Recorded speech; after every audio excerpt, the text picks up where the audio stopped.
I knew the lake was full of danger, but Zuko pretended to be innocent, trying to make me drop my guard. Such a clumsy trick could never fool me. I sniffed the air and saw through his plan, but I didn't expose him. I walked into the lake, making myself the bait. As I stepped deeper, Zuko grew nervous and lowered his head, pretending to drink. The surface rippled. He thought his plan worked, but I only gave a cold smile. I had already smelled the stench of the deep-sea beast. I raised my axe and blocked the deadly strike. Zuko panicked and ran, leaving me face to face with the monster. I grabbed its neck, ready to finish it, but its tail wrapped around me, pulling me down. The weight held me tight. Zuko heard my roar and grinned with pride, but after just a few steps, my axe flew past him and tripped him to the ground. When he looked up, I had already taken the beast's head. I did not blame him. Instead, I signaled him to keep leading the way. We crossed a bridge made of giant bones. Even with my massive height, I felt small before that skeleton. If that creature had lived, it would have destroyed the earth. At last, we reached our destination. What I saw filled me with sorrow and rage. My kin were enslaved. One mistake meant being cut down as a warning. Zuko's father warned us to stay cautious, but my eyes caught an old ape, beaten only because he could not lift a stone. I could not hold back. Ignoring the warning, I stood up.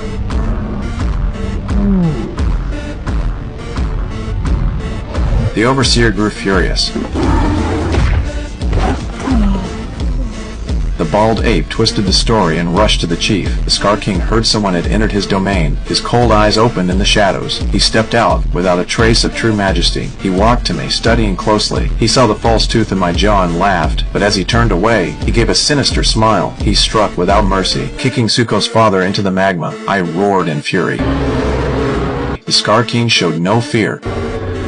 He ordered the field cleared, declaring he would end me himself. The drums thundered. The Battle of Kings began. He lashed out with his bone whip, cutting my hand before I could close in. But as the ruler of the Hollow Earth, I would not retreat. I raised my axe and charged. He dodged with speed, then snapped the whip and caught me off guard. Before I could recover, his whip tore my axe away. He leapt forward, locking his grip around my throat. At the edge of defeat, I unleashed my strength, hurling him to the ground. He was smashed aside, but showed no anger. He raised a crystal high, and from the shadows, a terrifying beast began to rise.